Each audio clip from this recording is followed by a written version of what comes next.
You're just coming up here for a couple hours from Utah? Yeah. Like, that's a long way. You just have a seat there for us? Yeah. Okay, we'll be with you soon. Okay. The officer calls the traveler's friend to verify her reception. Is this Angie? It's Canada Border Services. There's a lady at the border that has your phone number. Are you living in Canada right now? No, where do you live? Okay, thank you very much. Bye. Swing and a miss. Oh, she's saying she's in Utah right now, whoever this girl is. Okay, you said you're coming up to meet Angie. So we called the number you gave us, and she says she's living in Utah. So is she here or is she in Utah? She's here. Why would she say that she's in Utah right now? No, Angie, her name's Virginia. Angie lives in Utah. Why did you tell us it was Angie that you're coming to meet? I don't know.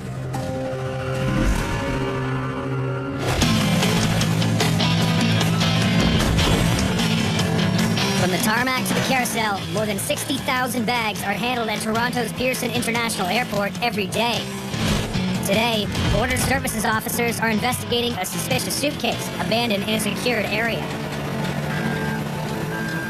Well, we were informed by an airline representative that there was a bag left unattended with no identification on it that looked suspicious. Here.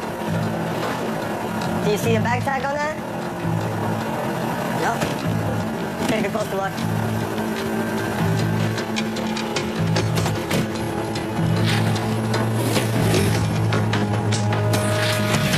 You got something there.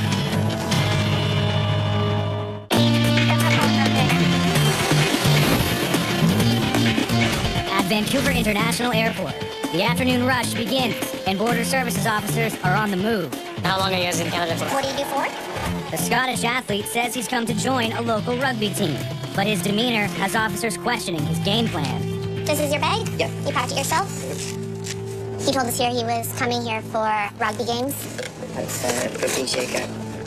Sorry, who's your contact in Canada? The coach of the team that I play for, and the team actually own the hostel I'm going to stay in. How are you going to sustain yourself like, for 1 month's time? How are you paying for accommodation, More than I've food? got an overdraft there as well, so it's more than. You can't rely on overdraft. No, but I'd have enough that was going to keep me going for, for weeks. Suspecting this rugger can't afford to stay and play, officers examine his personal items. This is like a going away booking. Exactly, This is right? like, see you later. So he got travel insurance for a year, Yeah. which means he intended to be here for a year. Texts on the traveler's cell phone confirm the officer's suspicions. It says, what are you going to Canada to do? It says, play for club and they'll get me a job. Once I'm there, I'll look for a real job. I'm going to just ask him if he has anything else to add or if he wants to change the story at all.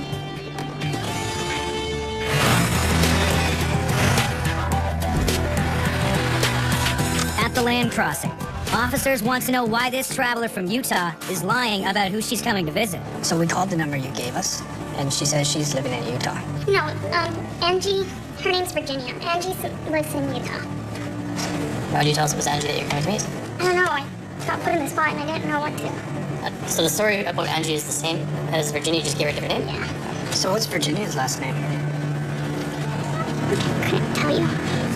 So when's the last time you had contact with I Virginia?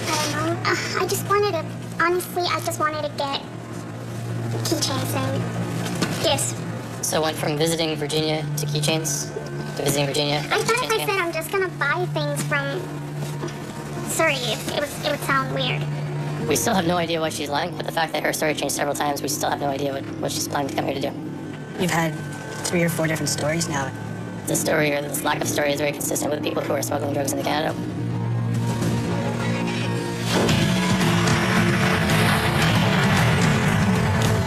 In Toronto, officers are examining a suspicious bag abandoned in a restricted area of the airport. You got something there. Looks like this catch might be worth its weight in weed. Looks like it's probably marijuana. Looks like quite a bit. We'll have to bring it into secondary to test it and weigh them. Since the area is only accessible to authorized personnel, like baggage handlers and airline employees, it looks like an inside job. Something the CBSA calls internal conspiracy. An internal conspiracy would be when airport employees conspire to, instead of bringing the bags to the international hall, they bring it to the domestic hall where somebody else just comes in and picks it up from there and enters the country without going through customs. We want to get one of these tests going. Check out to see what we have here.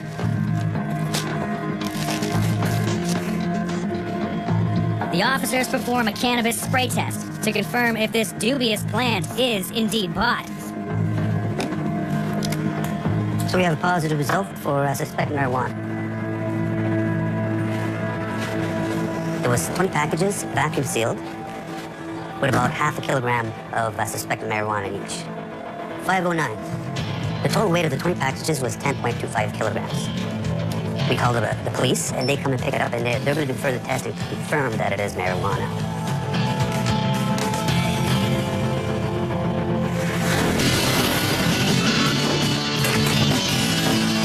In Vancouver, a traveler from Los Angeles admits to a troubled past. So the drugs you were on, did they ever make you do anything crazy, like get in trouble or anything like that? I mean, the only time I really got in trouble was one time. So you got arrested for it? Yeah. When was that at? That was about 8-10 years ago. That was the one time you were arrested? And since then, no problems or nothing like that? I think I might have got a driving while ability impaired. DUI or something? Yeah. I have some red flags on my face. You just have a seat right there. So I'm going to be doing a background check on him just to verify what he said so far. We did find out that he's been arrested numerous times. He's got charges for drug possession, drug paraphernalia, and a few driving under the influences of narcotics and alcohol. I'm going to confront him with the information that I've found so far and see what kind of explanation he has for me, why he lied.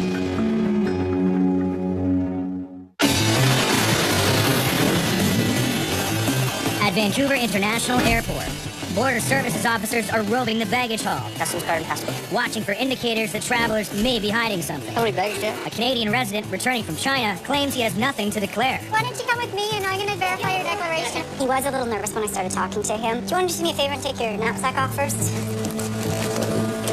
I just want you to keep your hands just away from the bag for my safety as well as yours. So these I'm Chinese, Laura. do you have a prescription for that? Yeah. You want it? Yeah. Well, I was a little concerned that maybe the medication wasn't allowed. Okay. It was a herbal remedy that was okay to come into Canada. Is there any more medication in this bag? No. No? Yeah. No. This It's a duck. It's a salted duck. meats and meat products and things like that from other countries is prohibited. You can't bring that kind of stuff in. 2 ducks. He did not declare them on this card. It asked meat or meat products, right? He said he was bringing them for gifts. My friend asked me to bring the duck, come over here for my friend. So you knew it was in your bag, right? Right? At the end of the day, you can't bring this in. And there's actually a really heavy fine with it. It's $800.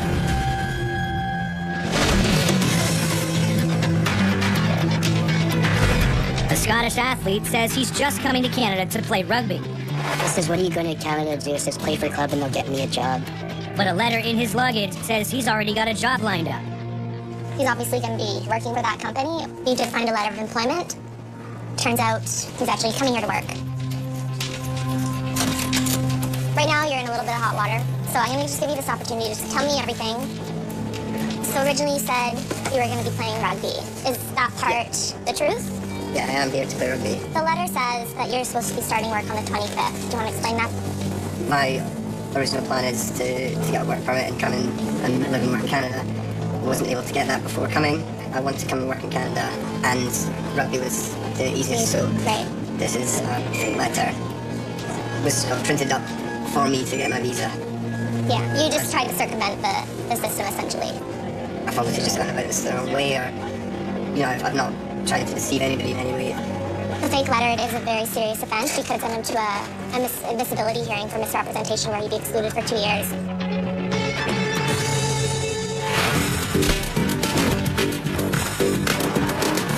Her name's Virginia. Why did you tell us it was Angie that you're coming to meet? I don't know. This American traveler has come a long way in a rented car for a half-day visit, but she can't say why. This lack of story is very consistent with people who are smuggling drugs into Canada. You understand, this international crossing here, we see a lot of drugs. We see a lot of guns. We see a lot of illegal stuff going on, right? We're just normal people. We don't know what you're lying about now, right? Officers take her rented vehicle to the inspection bay for a thorough examination.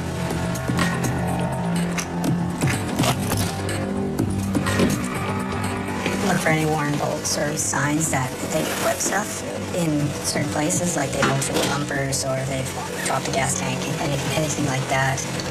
And that's why they like rental cars, right? Brand new. You can't tell if it's been altered or not.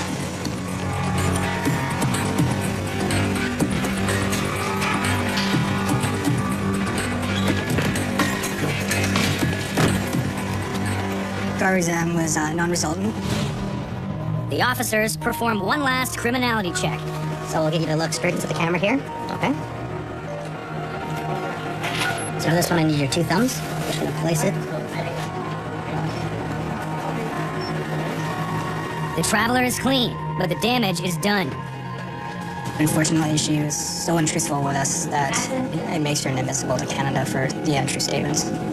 So what you're gonna do, I'm gonna stand over there, and I'm gonna direct you back to the USA, okay? I think the moral of the story of this examination was just to answer the questions truthfully.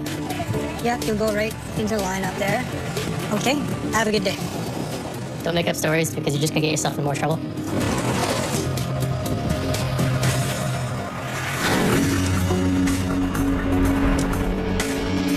Back at the airport, officers are examining a traveler from LA who hasn't been entirely forthcoming about his criminal past. He was obviously not telling us the truth on how many times he's been arrested, and he kept changing his story.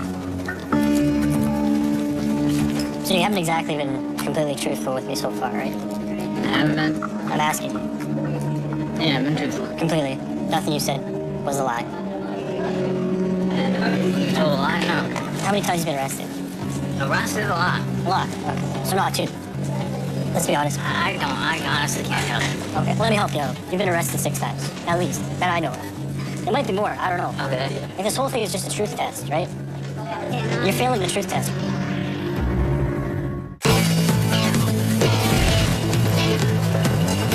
This Scottish rugby player had plans to get a Canadian work visa with fake documents. This was printed up for me to get my visa. Yeah, you just tried to circumvent the system, essentially.